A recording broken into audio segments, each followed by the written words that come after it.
Chers étudiantes et étudiants, nous voici maintenant à notre 19e leçon du module de mathématiques 1. Cette 19e leçon a pour titre intégrale de fonctions en escalier. Je vais tout d'abord essayer un petit peu d'expliciter et d'essayer d'expliquer un petit peu le pourquoi de ce chapitre ou de cette leçon uniquement sur les fonctions en escalier. Alors, historiquement, l'étude des intégrales, en fait, a été une étude de calcul d'aire, de surface. C'est-à-dire que on avait des surfaces données, par exemple, prendre le cercle, essayer de calculer l'aire du disque englobé par le cercle. Alors, nous avions aussi des figures géométriques plus simples, c'était le carré, par exemple, le triangle, nous avions aussi des polygones, et bien sûr d'autres formes géométriques, par exemple des ellipses, et on peut imaginer d'autres formes géométriques. Le problème était de faire quoi? C'était de calculer l'aire des surfaces. Alors, on savait déjà calculer l'aire des surfaces simples, qui sont carrés, rectangulaires, bien sûr, qui se ramènent à carré, des triangles qui elles-mêmes se ramènent d'une certaine manière au calcul d'aire sur les rectangles. Par exemple, si on avait un triangle de ce type-là,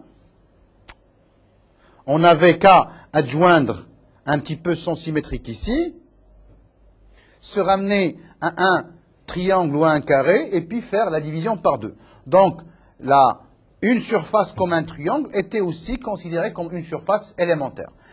On avait commencé par exemple, pour un cercle, on avait commencé par faire une sorte d'approximation, dire qu'on travaille sur le cercle, c'est en fait travailler sur des portions polygonales qui sont, je dirais, de plus en plus, vous voyez un petit peu, de plus en plus précises. Les portions polygonales correspondaient un petit peu à ceci. On fait ceci. Par exemple, je donne un exemple, ce n'est pas uniquement. Et donc, on se ramène à des surfaces qui sont élémentaires, qui sont les triangles. On sait faire les triangles. Ensuite, on sait faire ces losanges. Ensuite, on peut savoir faire un petit peu ce polygone ici qui a 6 côtés. Mais le problème, c'était toujours vous voyez un petit peu les portions qui restent ici, dont on ne savait pas très bien faire. Donc, on savait faire des approximations de calcul d'aire grâce à des surfaces élémentaires, mais le problème qui se posait, c'était toujours avoir le calcul un petit peu des portions qui restent. Cette théorie de calcul ou d'intégration a été faite déjà à partir du 19e siècle, où on avait introduit un petit peu cette notion d'intégrale, d'abord pour des fonctions qui étaient, je dirais, un peu plus simples, dans le sens où elles permettaient d'avoir des figures géométriques, je dirais, entre parenthèses, élémentaires, comme on le verra tout à l'heure. Bon, donc maintenant, revenons au titre de cette leçon, qui s'appelle « Intégrale de fonctions escalier ». Donc, ici, en fait, on précise qu'on va travailler avec des fonctions particulières qu'on définira. Vous allez voir qu'en fait, ce sont des fonctions qui ne sont pas très compliquées à appréhender, même si on verra aussi que les propriétés vont être un petit peu compliquées. Mais comme vous savez, un petit peu, pour écrire les choses un peu mathématiquement correctes, il faudrait quand même faire un peu plus d'écriture, un peu plus de raisonnement logique. Alors, cette leçon, en fait, elle correspondra à d'abord faire qu'est-ce que c'est que des fonctions en escalier, et puis comme toujours, quelques petites propriétés. On verra en fait beaucoup d'autres propriétés que l'on va essayer un petit peu d'écrire, je dirais à la main, pour que ces notions soient bien fixées dans vos têtes, chers étudiantes et étudiants. Alors, on commencera par des fonctions en escalier. Ensuite, on va dire, tiens, qu'est-ce que c'est qu'une intégrale d'une fonction en escalier? Alors, si vous voulez, la question est posée de manière un petit peu humoristique. On verra en fait que cette intégrale de fonction en escalier, une fois la notion de fonction en escalier bien comprise, on verra qu'en fait que cette notion d'intégrale est très simple. C'est très important de bien comprendre un petit peu cette leçon parce qu'elle est à la base de la construction de la notion d'intégrale. Tout ce que l'on fera, en fait, ça va être, je dirais entre parenthèses, hérité de toutes les propriétés que l'on verra sur les fonctions en escalier. Bien sûr, une fois qu'on aura travaillé sur les fonctions en escalier, les prochaines leçons, on travaillera après avec des fonctions continues et ensuite avec des fonctions dérivables pour lesquelles nous avons je dirais une machinerie de calcul qui est beaucoup plus performante, qui nous permettra de faire des calculs qui sont un peu plus compliqués. Donc, ce qui est très important pour cette leçon, chers étudiantes et étudiants, c'est de bien comprendre le fond de cette notion de fonction en escalier. Alors, commençons par définir cette notion de fonction en escalier. Alors, tout d'abord, qu'est-ce que c'est qu'une subdivision d'un intervalle AB? Alors, tout le long de, je dirais que les leçons qu'on fera sur l'intégration, on travaillera toujours sur l'intervalle AB fermé et borné. C'est très important. Parce que si l'intervalle n'est pas fermé ou n'est pas borné, ça ne fera pas du tout partie un petit peu, je dirais, de l'intégration normale, tout à fait classique, mais ça fera partie d'une leçon qui s'appellerait intégrale généralisée. C'est-à-dire, quand on parlera d'intégrale, c'est toujours un fermé et borné. On n'a pas le droit d'intégrer. Pour le moment, je dis, quand on arrivera à la leçon sur les intégrales généralisées, on donnera tous les ingrédients, comment faire pour travailler sur un intervalle qui n'est pas fermé, par exemple, uniquement dans un côté A ou d'un côté B, ou des deux côtés, ou éventuellement, si A est moins l'infini, si B est plus l'infini. Donc, j'insiste, donc vous voyez un petit peu, j'insiste beaucoup sur cette propriété d'intégration sur un intervalle AB. Alors, qu'est-ce que c'est qu'une subdivision d'un intervalle AB? C'est une manière de diviser, vous voyez, c'est comme le mot le précise, subdivision, vous voyez, je vais prendre, vous voyez ici c'est A, je vais dire c'est égal à x0, ça c'est B, ça va être le dernier, et puis je vais dire, je vais subdiviser, ça c'est x1, voyez un petit peu, je ne suppose pas que la distance entre x0 et x1 soit exactement la même que pour x1 et x2, donc ça c'est x3, x4, et enfin ici égal à ici x4, et enfin ici c'est x5. Donc ici, c'est une subdivision en combien de points? Essayons de voir. 0, 1, 2, 3, 4, 5. Ça nous donne combien d'intervalles? 1, 2, 3, 4, 5 intervalles. Donc ça, c'est la donnée d'une subdivision, c'est la donnée de l'extrémité initiale A, de l'extrémité finale B, et puis d'un certain nombre qui sont agencés, je dirais un peu presque n'importe comment, si on peut oser le dire. x1, pas nécessairement de façon régulière, bien sûr, on aurait pu aussi considérer des subdivisions avec des quantités comme ça qui sont égales. Alors, l'ensemble x0 qui est égal à A, x1, x2, x3, x4 et x5 qui est égal à B est appelé support. Alors, pardon, ceci c'est noté sigma, c'est une notation de sigma. Donc, la donnée d'une subdivision, c'est la donnée de son support. Comment place-t-on les éléments, vous voyez, comment place-t-on les éléments x0 qui est égal à A, donc initialement, x1, xn-1 jusqu'à xn égale à b. Alors dans ce cas-là, ici, on a pris n égale à 5. Alors, j'avais parlé tout à l'heure de distance entre les éléments successifs. Vous voyez ici, qu'est-ce qu'on a? On a x1 moins x0, donc c'est cette distance. Ça c'est x1 moins x0.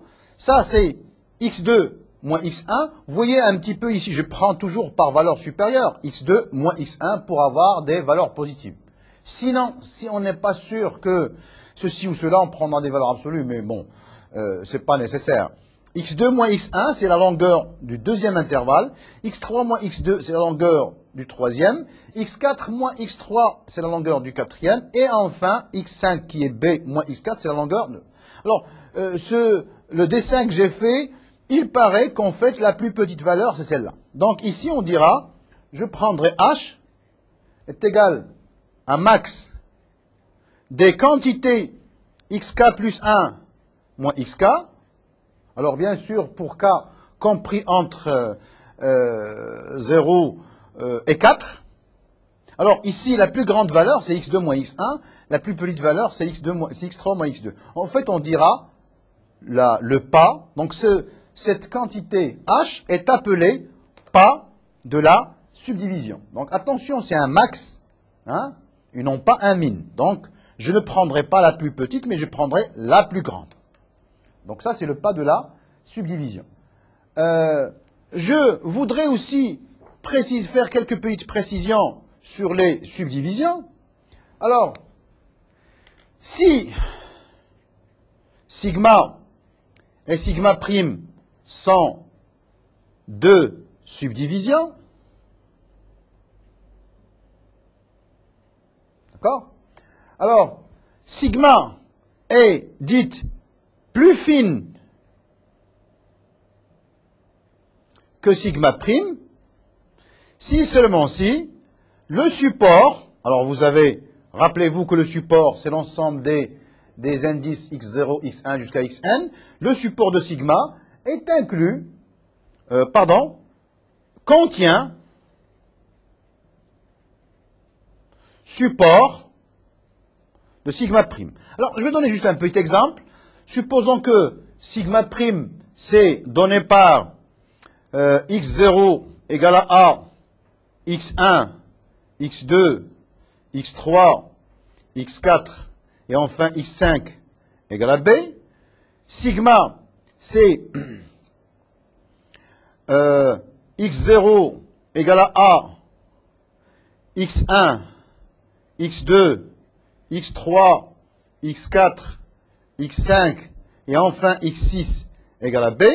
Nous voyons maintenant tout simplement comme ceci. Dans le premier cas, je vais écrire x0, x1, x2, x3, x4, x5. Dans le deuxième cas, j'aurai, si vous voulez pour sigma prime, j'écrirai x'0. Je ne suis pas obligé de prendre le même x1. Donc je vais prendre ici x'1, x'2, x'3, x'4, x'5 et enfin x'6. Qu'est-ce qu'on remarque? On remarque que le support ici, il contient, puisque ici correspond à la même, correspond au même, mais cet élément-là n'y est pas, donc on va avoir, ici ça correspond au même, cet élément-là n'y est pas, donc finalement qu'est-ce qu'on a fait? C'est comme si on avait pris l'intervalle x4, x5 ancien, qu'on a coupé en un intervalle x'4, x'5 et x'5, x'6. Donc, pourquoi cette notion, pourquoi dit-on cette notion de finesse? Pourquoi parle-t-on de cette notion de finesse? Tout simplement, il y a beaucoup plus d'intervalles, donc ça précise de plus en plus. Donc, vous voyez un petit peu ce qu'on aurait pu faire.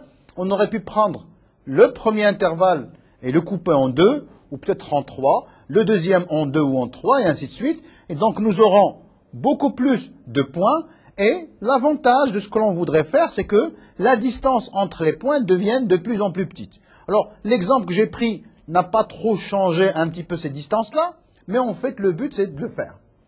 Donc, je prendrai aussi la notion de, je dirais, sigma union sigma prime.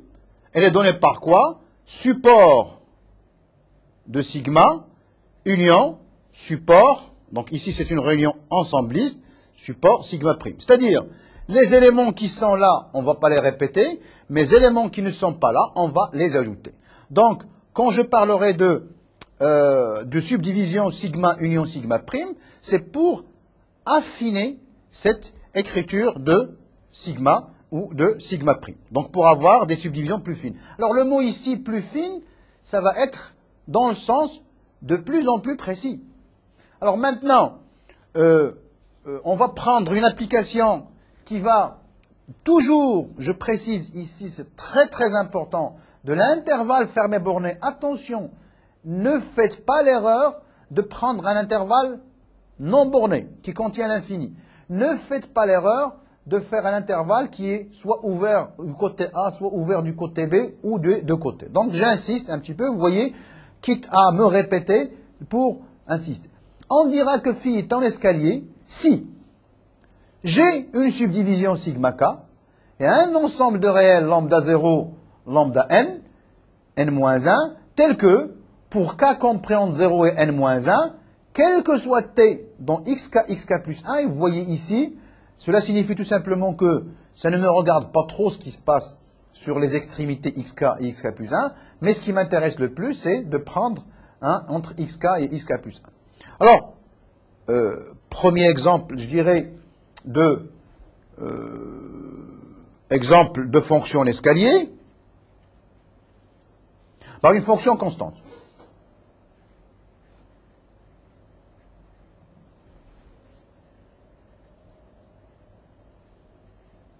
Donc vous voyez ici, je prends n'importe quelle subdivision. Alors je vais en faire juste quelques-unes. Donc par exemple comme ça. Alors si je prends la fonction lambda partout, ici j'aurai la valeur lambda, ici j'aurai la valeur lambda, et ici j'aurai la valeur lambda. Alors dans ce cas précis, en fait, je n'ai pas de problème sur les bords. Maintenant, je vais faire juste un dessin d'une autre fonction en escalier qui n'est pas nécessairement constante.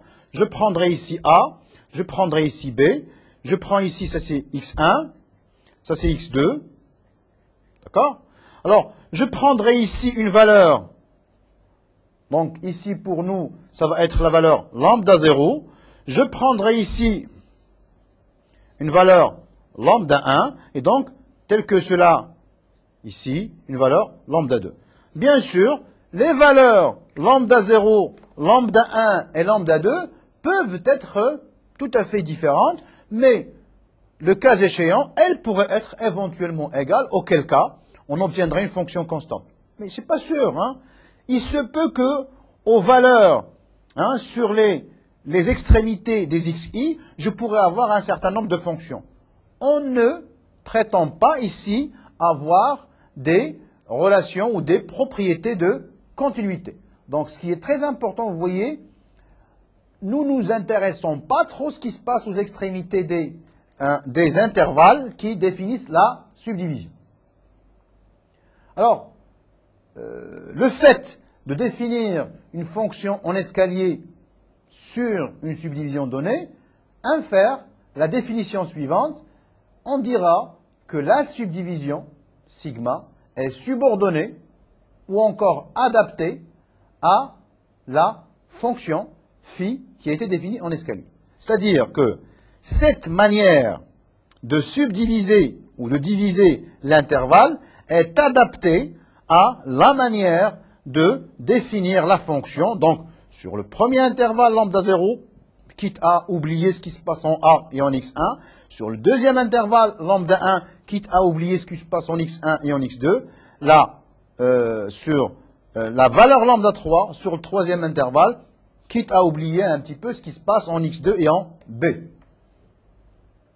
Bon, quelques petites propriétés sur les fonctions en escalier, comme toujours quand on introduit une notion nouvelle, par exemple, fonction continue, fonction dérivable, fonction de classe C1, fonction de classe C infinie, fonction de classe CK. Bon, on aura à voir des petites propriétés que, moi, je voudrais quand même qu'on le voit un petit peu, si vous voulez, à la main. Alors, phi en escalier, psi en escalier, entraîne phi plus psi en escalier. Ça signifie que cette notion... Alors, pour voir ça, j'aurai phi qui est défini, donc on va essayer de faire un double... Donc ça, c'est la subdivision, je vais faire le moins possible, pardon, x2, ici x3 qui est égal à b. Alors je dirais pour phi, j'aurai ici lambda 0, j'aurai ici lambda 1, j'aurai ici lambda 2. Pour psi, je prendrai toujours le même intervalle, bien sûr, mais je vais prendre ici a, je vais couper uniquement en deux. Ici, la valeur mu1, ici la valeur mu2. Pour alors définir la fonction en escalier psi, qu'est-ce qu'on doit faire? Ben, on va essayer de prendre d'une certaine manière, je vais prendre ça. Alors, j'avais pris ici A, j'avais pris ici x1, j'avais pris ici x2, et c'était B, c'était pour phi. J'avais pris aussi ici une autre valeur, que je vais donc renoter x'0, x'1, x'2, x'3 et x'4. Alors, pour phi, c'est sûr, revenons un petit peu, c'est sûr, ax1, j'avais lambda 0, et cette partie, j'avais mu1. Donc ici, j'ai lambda 0 plus mu1. Donc, si vous voulez, sur cette partie-là. Sur x1, x2, j'avais lambda 1, mais sur cette partie-là, j'avais toujours mu1. Pardon, ici mu0 et mu1. Donc ici mu0. Donc ici, je vais avoir lambda 1 plus mu0. Ici, j'avais lambda 1 et je commence à avoir mu1. Donc ici, lambda 1 plus mu1. Et enfin, je vais avoir ici, j'avais ici lambda 2 et mu1. Donc, je vais avoir ici lambda 2 plus mu1. Ainsi, on a défini, en raffinant un peu plus les subdivisions. Donc, vous voyez, à partir de la première subdivision A, x1, x2, b, A, que j'appelais tout à l'heure x'2 maintenant, et b, j'ai créé une nouvelle subdivision. Et qu'est-ce que j'ai fait? J'ai pris les intersections au fur et à mesure. Comme ce sont des constantes à chaque fois, donc je vais dire, sur le premier j'ai telle constante, telle constante, telle constante, ainsi de suite, ainsi de suite. Donc on voit manifestement que la somme de fonctions en escalier est bel et bien une fonction en escalier. Ce qu'on pourrait voir aussi, c'est que le produit, phi psi, est en escalier aussi. Hein? Vous voyez tout simplement de la même manière, j'aurais eu ici lambda 0 fois mu0, lambda 1 fois mu0, lambda 1 fois mu1, et puis lambda 2 fois mu1. De la même manière, quand je prendrai alpha dans R, alpha phi est aussi en escalier.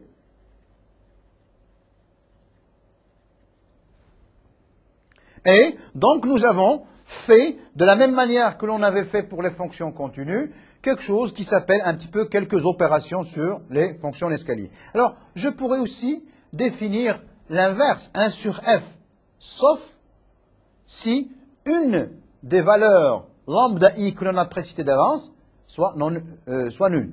Si tous les lambda i sont non nuls, j'ai le droit de dire 1 sur f sur chacun des intervalles. Hein, donc vous voyez, sur chacun des intervalles, je dirais ici, j'aurai 1 sur lambda 0, 1 sur lambda 1, 1 sur lambda 2, 1 sur lambda 3, et ainsi de suite, et ainsi de suite. Donc bien sûr, j'aurai besoin quand même que tous les lambda i soient non nuls.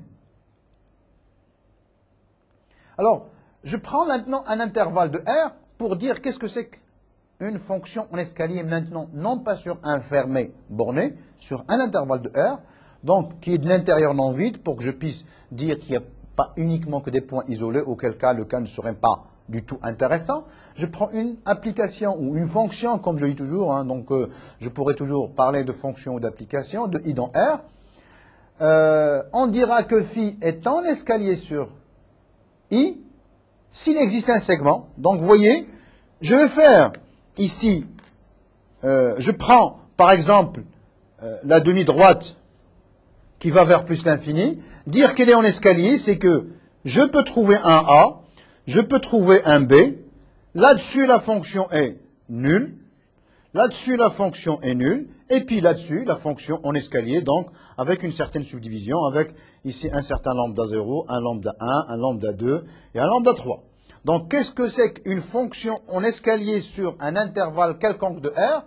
C'est que, en dehors d'un fermé borné, tout simplement pour qu'on puisse définir cette notion d'intégrale, en dehors d'un fermé borné, la fonction est nulle. Et sur ce fermé borné, j'ai une subdivision pour laquelle je peux écrire un certain nombre de choses. La restriction, vous voyez, hein, c'est-à-dire la partie correspondant à AB est vraiment en escalier. Ça signifie qu'il y a une subdivision qui est adaptée à. Donc la restriction de psi de phi à AB est en escalier sur AB. Donc dans ce cas-là, la subdivision sur cet intervalle AB va être adaptée à AB. Puisque c'est nul à l'extérieur, elle va être adaptée à tout l'intervalle. On va maintenant passer à une notion qui est encore très très importante. Comment définit-on la notion d'intégrale de fonction en escalier? Vous allez voir que c'est très très intuitif, mais ce qui est un petit peu difficile dans cette leçon, c'est à partir de des choses qui sont très intuitives, comment construire une notion après pour des cas qui ne sont pas faciles. Donc, on va passer à la notion d'intégrale. Vous voyez, je prends une fonction en escalier qui va du compact ou du fermé borné AB dans R. Je prends une subdivision qui est adaptée, c'est-à-dire que sur chaque intervalle xk plus 1 phi de t égale à lambda k, donc elle est constante sur chacun des intervalles. Alors, comment définit-on cette notion d'intégrale? Vous voyez, je prendrai toujours un exemple pour mieux voir. Ça, c'est A. J'ai ici x1. J'ai ici x2. J'ai ici x3. J'ai ici B. Donc, j'ai ici lambda 0, lambda 1, lambda 2, lambda 3. Ça, c'est ma fonction phi. Ça, c'est ma subdivision adaptée. Je vais dire, ici, bien sûr, c'est x0. Ici, bien sûr, c'est x4. Alors, je vais dire, je prends x1 moins x0. Vous voyez, pour qu'on lambda 0 plus x2 moins x1 lambda 1 plus x3 moins x2 lambda 2 et enfin x4 moins x3 lambda 3. Alors, cette notion-là va être notée et vous allez voir, bon, on va écrire, on va noter ça. Alors, notre première notation d'intégrale, on va noter ça, intégrale sur AB de phi. Alors, pour l'instant, on va pas encore, nous n'allons pas encore écrire ce que vous êtes déjà habitué à écrire, c'est f de x dx. Pour l'instant, les fonctions sont en escalier et ceci. Bon, ce qui est très important maintenant, c'est de voir à quoi ceci correspond géométriquement. Alors, on va faire un dessin maintenant. Et on va faire quelques cas de figure. Hein, donc, je vais prendre, ça c'est A, ça c'est B, et je vais prendre ici, c'est x1, c'est x2, c'est x3. Alors, je vais dire, lambda 0, il est ici. Donc, manifestement, j'ai pris ceci. Donc, vous allez voir tout à l'heure un petit peu à quoi ça correspond. Je vais dire, lambda 1, il est ici. Donc, je vais prendre ici lambda 2.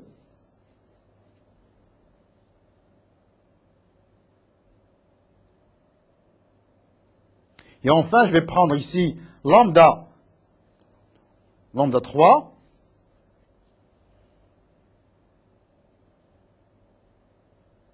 Alors, pourquoi je dessine ces formes-là? Rappelez-vous une chose, c'est que on avait dit, vous voyez, xk plus 1 moins xk, c'est la base, x1 moins x0, x2 moins x1, x3 moins x2, puis x4 moins x3. Donc c'est la base. Que multiplie quoi? Que multiplie, vous voyez ici, le lambda k. Donc finalement, qu'est-ce qu'on a fait? On a ni plus ni moins que considéré la surface de ce rectangle, la surface de ce rectangle, je dirais la surface de ce rectangle. Alors, quand je dis la surface du rectangle, c'est un peu gênant, hein, parce que une surface négative, ça pose quand même un problème. Mais on va voir un petit peu à quoi ça consiste. Alors, la surface, ici, lambda étant positive, la surface, c'est ce côté fois ce côté. Lambda 0 est positif. Dans ce cas-là, lambda 2 est aussi positif. Donc, c'est une vraie surface. Mais ici, lambda 1 étant négative, la surface va être x2 moins x1 qui multiplie moins lambda 1. Parce que lambda 1 étant négatif, ça comptera donc moins lambda 1. La même chose ici pour lambda 3, c'est moins lambda 1. Donc ici, on va l'affecter, puisque lambda 0 est positif, du signe plus.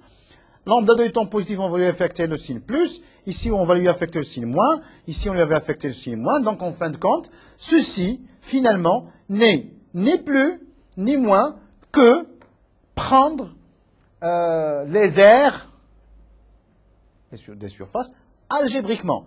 Les parties qui sont au-dessus de l'axe des x, je leur donne un plus, puisque finalement leurs lambda sont positifs, et les autres, je leur donne un moins. Donc finalement, qu'est-ce que c'est que l'intégrale d'une fonction en escalier? L'intégrale d'une fonction en escalier n'est que la somme des aires algébriques, parce que de toutes les manières, xk plus 1 moins xk est un nombre positif, c'est en fait le lambda k. Si lambda k est positif, ça correspondra à la partie positive, et donc c'est avec un plus. Si lambda k est négatif, c'est l'aire, mais avec un signe moins, et donc on aura ceci. Alors, chose intéressante, cas très particulier comme on avait fait pour les fonctions en escalier, l'intégrale d'une fonction constante. Donc vous voyez, si vous avez ici une fonction constante, donc je vais faire deux cas. Vous avez ici une fonction constante a à b, hein, vous avez ici lambda. Alors dans ce cas-là, on a supposé que lambda est positif, donc c'est avec un plus. Donc c'est lambda b moins a. Donc ce n'est ni plus ni moins que la surface de ce rectangle. Dans le cas négatif, on aura ceci.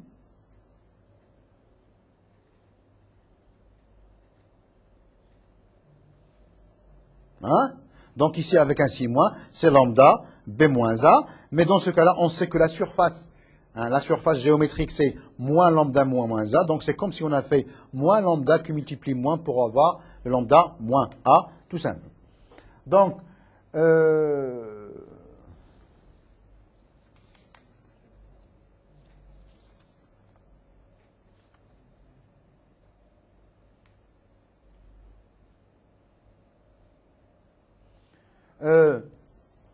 après, on va passer à l'égalité, ce qu'on appelle, la linéarité de l'intégration des fonctions en escalier. Cette propriété est très très importante.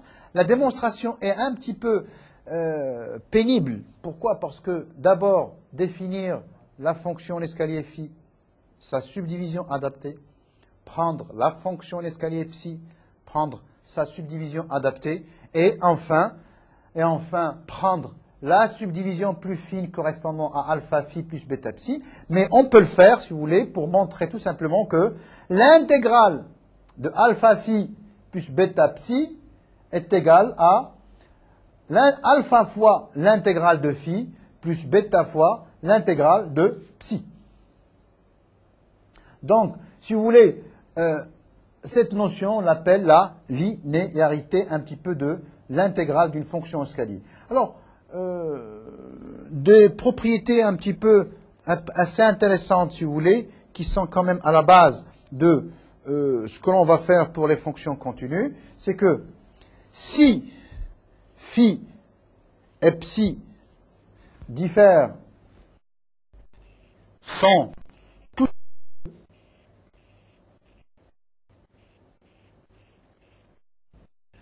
en escalier, bien sûr,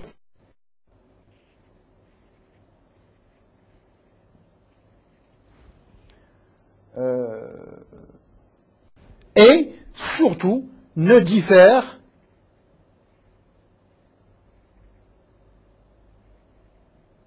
quand un nombre fini de points. Alors qu'est-ce que ça signifie ne diffère quand un nombre fini de points? Ça signifie qu'elles sont égales sauf sur un nombre fini de points. Cette propriété est très importante pour l'intégration. Alors, la démonstration pour le cas des fonctions d'escalier est très très simple. Alors, qu'est-ce qu'on va faire? On va dire, on va prendre la subdivision associée à phi, on va prendre, donc adaptée à phi, on va prendre la subdivision adaptée à psi, alors, et on va mettre quels sont les points où elles sont différentes, on raffine les deux subdivisions, et donc finalement, qu'est-ce qui va se passer? Les points où elles diffèrent, elles vont se placer à l'extérieur, donc aux extrémités des intervalles xk plus 1. Dans ce cas-là, l'intégrale de sur AB de phi va être égale l'intégrale de psi sur AB. Très important, c'est une propriété très importante. L'intégrale de deux fonctions en escalier qui ne diffèrent qu'en un nombre fini de points sont les mêmes. C'est-à-dire que je ne changerai pas la valeur de l'intégrale en changeant la fonction phi en un nombre, en un point, en deux points, mais je précise quand même en un nombre fini de points. Donc, revenons un petit peu à cette notion de linéarité. Ceci permet d'avoir la linéarité de l'intégrale. Donc, comme toujours, à chaque fois on introduit une notion nouvelle, on fait un certain nombre de propriétés. La propriété vis-à-vis du produit par un scalaire, donc alpha phi c'est la multiplication par un scalaire, et de la somme. Donc ça confère à ceci la propriété d'être linéaire. Alors maintenant, pourquoi on s'intéresse à la positivité et la croissance? Tout simplement, c'est le comportement de cette notion d'intégrale de fonction en escalier vis-à-vis de la relation d'ordre. C'est ce que nous n'avions fait pour les fonctions continues, pour les fonctions dérivables, etc., etc. Alors, si phi est positive ou nulle, alors qu'est-ce que ça signifie qu'une fonction en escalier est positive? Si tous les lambda, lambda 0, lambda, ça signifie que les intervalles ou les rectangles sur lesquels on travaillait étaient tous au-dessus de l'axe des i. Alors l'intégrale doit être un nombre positif ou nul. Si phi est plus petite que psi, donc ici il faudrait, qu'est-ce que ça signifie phi est plus petite que psi? Quel que soit t dans AB, phi de t est inférieur ou égal à psi. On prend la subdivision associée à phi, on prend la subdivision associée à psi, on raffine, puis sur la nouvelle subdivision qui est plus fine, les nouveaux lambda correspondant au phi et les mu correspondant au psi doivent vérifier, les lambda doivent être inférieurs à psi. Alors, on montre que phi est inférieur à psi. Alors, on peut le voir en autre manière. On peut le voir de quelle manière? La différence psi moins phi est aussi en escalier, va être quelque chose de positif, et donc, on aura intégrale de psi moins phi est positive ou nulle. Par linéarité, on aura donc intégrale de psi qui est supérieure ou égale à intégrale de phi. Et enfin, si phi est une fonction en escalier, sa valeur absolue est aussi une fonction en escalier. Alors c'est très très simple à voir. Quand lambda est positif, on le garde. Pour les lambda qui sont négatifs, on les multiplie par moins 1. Et donc en fait, on gardera la même subdivision. Tout simplement, qu'est-ce qui va se passer? Les parties au-dessous de l'axe des x vont être transférées au-dessus de l'axe des x. Et dans ce cas-là, on peut dire que la valeur absolue de l'intégrale, pourquoi on considère ici la valeur absolue de l'intégrale? Parce que, comme vous l'avez déjà vu, l'intégrale de phi est une somme d'aires algébriques. Donc ça peut être éventuellement négatif. Donc la valeur absolue de l'intégrale de la fonction phi, très très important. Donc ici, ce sont des propriétés qu'on démontre facilement parce que nous avons des surfaces élémentaires, comme j'ai répété au départ, comme je l'ai rappelé, c'est des rectangles finalement, est inférieur ou égal à l'intégrale de la valeur absolue. Les propriétés que l'on vient de voir de la linéarité, positivité croissante sont très très importantes pour cette notion d'intégrale. Ainsi, de la même manière, on peut aussi voir ici qu'est-ce qui change. Tout simplement, je sais que phi est constante par morceau, donc il va être borné. Donc finalement, je peux borner l'intégrale de phi par b-a, mais b-a est positif, le sup de phi de t sur t appartenant à b. Alors pourquoi? Parce que je prends ici la valeur absolue. Ainsi se termine notre leçon sur les intégrales de fonctions en escalier. J'espère quand même que cette notion ne soit pas très difficile pour vous. Et pour plus d'informations et pour plus de renseignements, veuillez vous connecter au site Netuno et cliquer sur Mednet Project. Et merci.